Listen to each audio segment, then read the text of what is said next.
Hello, thank you all for joining us at our first workshop series. Today we will be going over resumes and what is important about resumes. So first off, who needs a resume? You need a resume. And you might be asking yourself, why do I need this resume? This is your way of sharing your story. And lastly, how do I get started? We will be presenting a PowerPoint, so at any time, feel free to ask any questions. And let's get started. At this time, you should be able to see the PowerPoint slide. So perfecting your resume, presented by NMSI. So now let's meet the NMSI team. Welcome everyone. Thank you so much for joining us. We're going to briefly go over the team that we work with and who is responsible for putting on projects like this. So on the screen you can see our director. His name is Luis Alonso Garcia, and he oversees several projects, and one of them is NMSI. We are based out of Michigan State University, and he is the Migrant Student Services Director. Following Luis, my name is Samantha Velez. I am the Associate Director for NMSI. If you all have any questions or any concerns regarding what NMSI is or really how to get involved, please do not hesitate to contact me.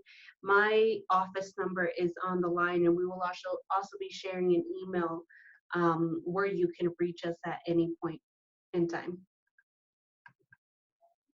And I'm Yasmin Gomez. I'm the NMSI Administrative Assistant. I handle all the student support. So if you have any questions regarding your resumes, professional development, or simply the NMSI application, I am your go-to person for that. You'll see my contact information on the screen. So make sure to note that down, and then feel free to follow up with anything regarding NMSI or internship opportunities. And as mentioned before, I'll be handling the student support. So feel free to contact me. Thank you for that, yes. So really briefly, I'm going to go over what NMSI is. NMSI has three main components. One would be the learning, where once we facilitate the connection between you and the employer, and there's many ways that we can do this, right? And I won't go into detail. That's a whole nother PowerPoint in itself. But the first one is learning, right? The learning component is where NMSI makes sure that your internship is a learning one, right? Where you're able to actually learn and gain and take something from the internship to make that you're going to be able to expand on or take on to your full-time employment after graduation. The second one is our biggest one, is the financial component, where NMSI makes sure that you're getting paid for your internship. We believe that all students should be compensated for their time in an internship, and we are in a position to support stipends, housing, relocation. And again, this is only for camp students. The third component is the professional component, is where we make sure that we put out content like this, like resume building, interviewing skills, teaching our students how to send an email with appropriate etiquette, and really just making sure that you have the skills necessary to go on into the workforce. So going back to your resume, what makes up a resume, or what should be on your resume? We have your contact information, education, activities and leadership, experience, and skills and certifications. So we'll go into more detail into all of those, and then we'll see examples of each one as well, so you can see different formatting and overall how it should look. So before we go into those 5 sections, let's go over the formatting of your resume. So this resume shows who you are. It tells your story on who you are. This is what employers get from you in just this one page. So what we recommend is a size 10.5 or larger font. That way it can be easy for employers to read. If it's smaller than that, it might be difficult to read. Any bigger than that, you might just be taking up space where you could put in more information. Then the recommended font are the simple like Times New Roman, Calibri. This just allows for like enough spacing in between letters, and overall easy way for employers to read through your resume. Throughout your resume, you want to keep the verb tense constant, meaning if you're talking about a job from the past, you refer to it as the past, or if you're talking about something you're currently doing, you refer to it as the present. And then as undergraduate students, you do want to limit your resume page to one. However, once you graduate or applying to grad school, that could go up to two just because your experiences might be, you might have more experiences added on, and that's something employers or grad school might look at more. And then all around your resume, we want to ensure that margins are at least a 0.5. I do want to add, yes, that Mhm. these are recommendations, right? And NMSI works with employers and we ask them all the time, what should a resume look like? And this is based on what recruiters have said, what our partnering employers have recommended, and really several career offices. And one thing to add on the one pager thing is that the reason why that's recommended is that imagine you're at a career fair and there's hundreds of students and employers are waiting, right? Employers are receiving resumes constantly. And if you give them 2 pages of a resume, one could easily get lost, and that could have been the most valuable work experience that you could have had, or you forgot to staple them, and or one page doesn't have your header and your name, and it becomes a little chaotic when a recruiters are receiving hundreds of resumes at a time and maybe even 30, right? But it's a lot of information that they get. So always we recommend a one-page resume for any undergraduate students. Now, another thing to note that's not for everyone, right? If you're applying to a job directly and you're submitting an application directly to an employer, you can add more experience. If you think that you just cannot do without some of the experience, go ahead and add a second page. It's going to be up to you. But also know that if you have a whole page and maybe half of another page, that may not look as appealing, but it's up to you. And also, we don't always have to put all your experience, right? You want to pick and choose the most valuable experience for your resume. And I mentioned this because when we're talking about formatting, it might be it might just not go. Pick and choose what works best.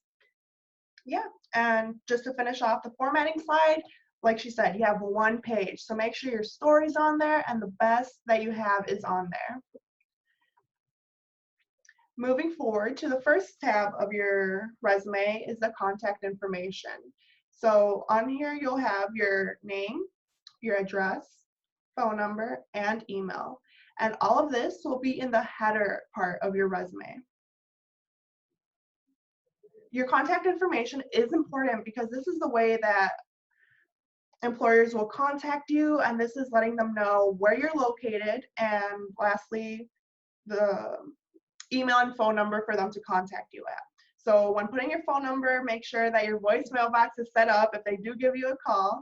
And then email, please put an email that you check or constantly are on. Otherwise, if they do email you and you put your middle school email in there that you don't even have access to, you might never get anything that they're trying to send you or trying to communicate with you to.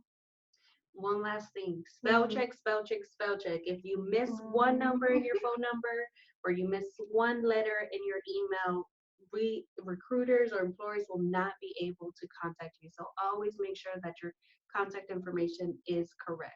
Up to date and correct. It could literally cost you an internship opportunity. And money. Yes. So, okay. And these are 3 different examples on how to put your contact information. So the first one, we see that Miguel decided to put everything to the left, which is perfectly fine. The middle one, if you want it centered. So yeah, the third bottom one is just to show how to take up space on your resume. So with all of these 3 formats, you want to make sure that you stay consistent throughout your resume. So for example, the top left one at the top, if that's your header, make sure that that's also how your other areas, yeah, your subtitles will be lined up as. Yes, also, I have a question for you. Yes. What about, why is the name bolded? Do you know? So when you're handing these resumes to people, the first thing you want employers to see is who you are. Besides like the contact information, just have your name pop out. Some of our names are unique, so it's nice for employers to just see our names and okay, this is who they are, and just having that stand out. Perfect. Mm-hmm. That makes That makes a lot of sense. Yeah. So the next tab will be your education. And education is the second item on your resume. Going back to the formatting of your education, we see 3 different examples on here. And then what do you include on this education tab? So you have your university or college, your graduation year all the way to the far right. Your major and minor are listed if you have a minor. And then in the top one, we see that they listed their GPA. We also see that the GPA is a 3.4, which is very, very good. So that's something they would want to see.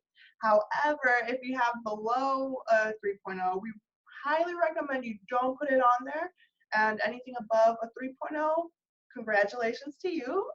That's really nice. So we would recommend that you put that on there. And your education lets employers know what grade level you're in. So let's say your graduation year is 2020, so this next year.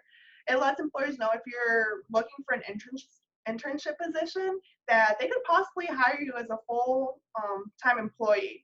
Now, let's say your graduation year is until 22, 23. It just lets them know that after your first internship, they could possibly hire you again as a second year intern, and then maybe the full-time position will be for later on, closer to your graduation year. Just to be clear, you guys, also to add, I'm going to go back to that one page where this is how the education looks on the resume, right? You have your margins here, you have your graduation year, and then you have it listed. And the way it's seen on this page on the resume is the same format as this middle one, right? So we have broken them down so that you can see the different options in terms of how you're going to put the subtitles. So if we're going back to that resume, this is what we mean by subtitles. So education, right? Yes, perfect, Sam. Thank you. So moving forward, next we have your experience. So this is where a big part of your resume matters, besides the formatting, of course. But your experience is going to tell anything that you've done, unpaid work like internships or any jobs you've had. So what do you include here? So for example, on the example resume, we have the name of the company and then the location, and far right has the dates that they were employed, and then right under that we have their position there. So overall, it's going to include your job title, your company name, city and state in which you worked at or did your internship at, the months that you were employed, and short bullet statements explaining what you did there. So now you might ask yourself, well, okay, I mean, I did jobs like, as a cashier, I might have just help people check out. Simple 3-word sentences, however, that is not okay. For these sentences, you really want to elaborate or show exactly the experience you have and that you can contribute to whatever internship you're applying for or full-time job position. So we use the WHO method, WHO. So the W is, what did you do there? What tasks, what projects were you assigned? H, how did you do the work? What skills did you use? What strategies, methods, or tools? And lastly, O, what was the outcome associated with the work? What were the results? What impacts did you have on the company? What was your contribution? And any intentions or scope. So if we see the first sentence on here, we see that what did they do? They set project scope. How did they do it? They tracked the status. And what were the outcomes? The financial project. Any questions on the WHO method or how to make a sentence for any job task that you had? No questions? Yes, I do want to add Mm-hmm. that it's really important that students use verbs, action verbs, to say the least. So for going back to that first sentence that you were sharing, the word manage would be your action verb, right? You want to make sure that every single bullet item has an action verb where it shows that you're taking the lead, you're initiating, you're communicating, you're administering, you're taking action, right? And it's really important that those action verbs are the front of your sentence. So set project scope, perfect. Manage and track, perfect, right? All those will be considered action verbs. Yeah, and real quick on the whole verb context, when you're talking or using these verbs, remember if it's something in the past, keep it in the past. So for Good. example, Yeah. this third one, this ended August 2017, meaning it was a past. We see that they use the words like collaborated, worked, meaning this was all past and the verbs are in past tense. So as mentioned before, verb tense is really important. Any more questions on how you should list your experience or creating the who method? No? Okay, great. So another thing to know on experience is that the one thing that is connecting us all through camp is that we all have ag experience or agriculture farm worker experience, right? Many of us, that I was a camp student myself, just know many of us picked, harvested, right, cut, trimmed, did all the works as a farm worker, and we traveled, we crossed state lines, we crossed city lines, right, to make sure that the job was done. And if we didn't do it ourselves, our parents were out there doing it, right? So in order for you to be a participant of camp, you need to have an agricultural background. And I guess my question to you would be, if you have this experience on your resume. So do you have your agricultural experience on your resume? You can comment on the, what's it called, yes? The comment box, or if you want to, feel free to unmute yourself and let us know. Thank you, yes, Yes. yes. So, okay, so we see that many of you do not have it, right? And I'm going to tell you why it's so important to have your ag experience on your resume. So one, this is an open door for conversation, right? Being out in the field or in a factory or simply working in agriculture is unique in the sense that you're a college student and you did this type of work. So employers can see this. They will be able to read your experience based on what you did, and your experience should tell them that you're hardworking, right? That this is work that not every person is willing to do, right? And there you were doing it. So that says a lot about who you are.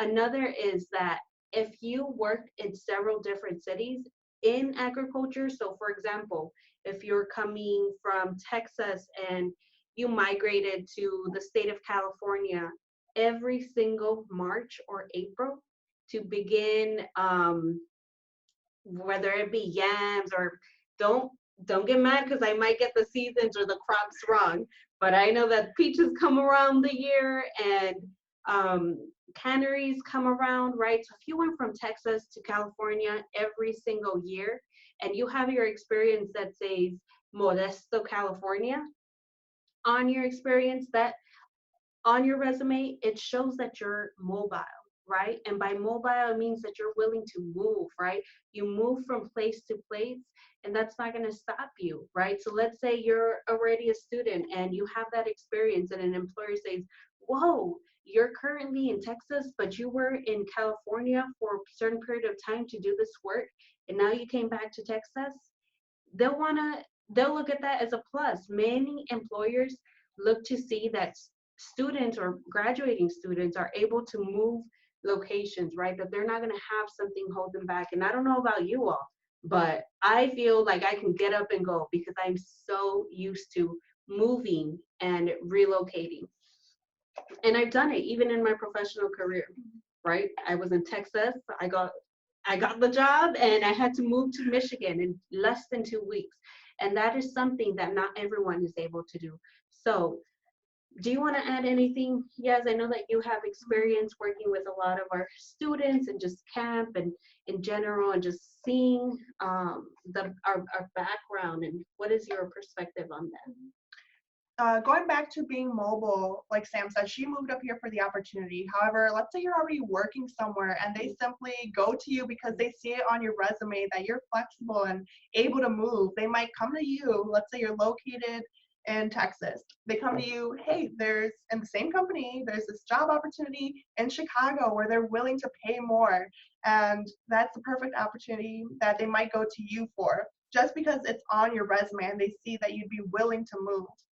And then overall, your experience in your agricultural work, um, these are soft skills that you can't list anywhere else. Just from seeing these, like Sam said, it shows hard working, commitment, the long hours you put into um, harvesting or picking. It really shows employers that you are a hard worker.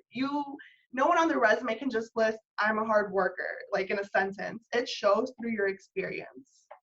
Great Mhm. input. And to add Yeah. on that, yes, I want to say that if you all have it, it used to be very challenging to even come up with the verbs. Like, how do you even explain picking a crop, right? How do you explain working out in a field or managing a raila? I don't know if y'all know what a raila is, but we use it to pick asparagus, or just managing equipment, right? Being a mechanic at a factory where they can peaches. If you all need help in identifying what the action verbs will be and really help explaining what you were doing or just your experience as a whole, do not hesitate to contact us. We are here to help you perfect your resume. And it's crucial. I can't say it enough. It's crucial that you have this experience on your resume. Okay. And if you didn't work out in the field or you didn't do any ag, don't worry about it. It's perfectly fine. But if you did, make sure that it's on your resume. Yes. So moving forward to activities and leadership. This is the fourth tab in your resume. So what exactly goes under activities and leadership? So under activities and leadership, this focuses on activities that suggest that you are well-rounded, you are a team player, you're creative, any volunteer experience that you have, and most importantly, your leadership roles. So for example, on this bottom activities and leadership example, we see that they're a volunteer and a member. That to me, if I were an employer looking for someone, that shows to me that they do activities outside of school, that they're not solely focused on school, which is great. Like, okay, great to you if that's all you're focused on. But it's also nice to see if you do volunteer work on the weekends, if you're a member of a club or activity, and it shows that your commitment to that. And then on the top one, we see they list camp that they are a scholar. That's important to put down because one, that brings up conversation. I know many people out there don't know what camp is. So an employer might ask, well, what is a college assistance migrant program? So that leads to perfect conversation.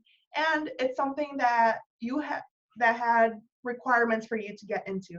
So it shows that you're a scholar in this program that had requirements and that you were able to meet to be a part of. And moving forward with that, I do want to add one last thing to yeah, that camp component, yes, is that you never know who might be familiar with camp, and you never know. It's a network of camp alum that have already graduated, and not only will this open up conversation, but this may lead you to a connection as well.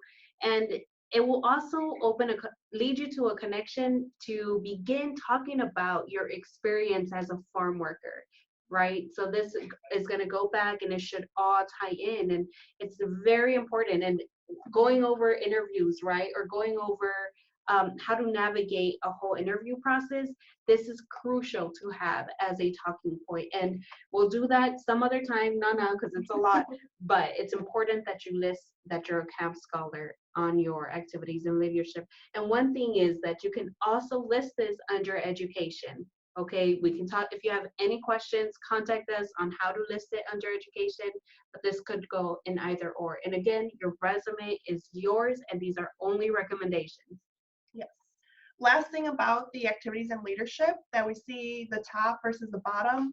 The top might be more for the upperclassmen who are a part of a lot of organizations, activities. You might just be listing those down, and then on the right side, put your position, and on the far right, we'll note down dates that you were a part of it.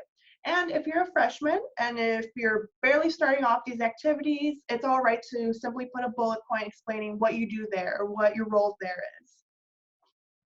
That's great, great input. Because as freshmen, yes, we might Mhm. need a lot more to fill up that space, right? Yes. And as juniors and seniors, we'll have limited white space because by then you should have all the Mhm. experience in the world. Okay, and then the last one. Okay, and then we have skills and certifications. On this, it's listed all the way at the bottom. However, depending on what you're applying for, let's say a nursing position, you'll want to put your skills and certifications right under education and above experience. Because I'm sure if you're applying for a nursing job, you probably have special certifications, you have certain knowledge on things, and that's something employers want to ensure before they even interview you or like go into your experience. They want to ensure that you have the qualifications, like the basic of understanding of what nursing is and what you could do with that. But however, if your skills and certifications don't have much, it's okay to keep it at the bottom. But going back to skills and certifications, on there you just want to list any computer, technical skills, language, any special trainings you took, and this will include your level of skills. So for example, we see that they note down English is fluent, Spanish is intermediate. And on here, we want to avoid listing to those soft skills. So those are skills that are just hard to measure. For example, hard worker. Hardworking. Yeah. If you put down your agricultural work, that itself says hardworking. So just a quick note on that. You want to list hard skills. So what you're certified in, what you have knowledge in, like Microsoft Word and PowerPoint and Adobe. Those are the type that are hard skills that are measurable. Anything to add on skills? The one thing to add is that if Mhm. you are proficient or intermediate in any languages or more than two languages, you can separate that in itself category and put language, right? And then just list down the languages that you are proficient in or that you speak or write. And another thing to know is for you, I know you mentioned like nursing, right? And Mhm. the medical field in general, you need to have certain certifications. But I think this will also be in order if you wanted to showcase your skills for IT, yes. You Yes, know, that's another big one. Mhm. you need to know programming or even engineering if you know how to navigate the C++, just in general, programming in itself, I would highly, highly recommend that you move that skills section up on the top under education, because that's really going to set you apart, other than your education, your skills, and then your experience. Mhm. Perfect. And moving forward to the examples on the top, we see that the most important certification is CPR and first aid versus the bottom. It looks like it's someone who's more into the whole IT department or more knowledge on AutoCAD. Yeah. Yes. Mhm. And again, yes, this is Mhm. also going back to just the formatting, right? Whether this is Yes. centered or pushed over to the left. Mhm. And it's always highlighted or not highlighted, I'm sorry, it's bolded. Folded, yeah. So that covers all the 5 topics on your resume. So just to brief up everything we went over your contact information for employers to contact you, education, where are you currently attending school, activities and leadership. So what are you involved in, experience, what work, internship experience you might have, and lastly, skills and certifications. Where are you certified and what hard skills you have. Any questions over any of those 5 areas? Mhm. If you do have any questions come up later on, or if you simply want to contact us, this is the general NMSI contact information. On there, it shows you our website, the office number, and general email. Thank you all so much for joining us. We hope that next time you share your resume or send out your resume, you have a general picture of what it should look like, what should be included. And if you have any questions or once you do complete your resume, feel free to send it over to us. We'd love to review or help you. Or if you're just stuck, formatting a sentence under your experience, also feel free to contact us. Yeah. Also, yes, if you have any questions regarding any internships or you're interested in learning more about what NMSI does with internships, do not hesitate to contact us, okay? We want to make sure that we are here and we're supporting camp students. And just to remind everyone, NMSI is dedicated to supporting camp students only, right? This program is built for you and we're here to support you. And if you have any questions at all, let us know. And if we're doing a great job, let us know too. If we're doing a very poor job and we can, you know, work on something, let us know. We want to work together, and our ultimate goal is to make sure that camp students nationwide are taking on experiences, are career ready, and they have the skills necessary to be successful. Yes, so please take advantage and use us as your resources. Have a good night, everyone. Goodbye. Bye.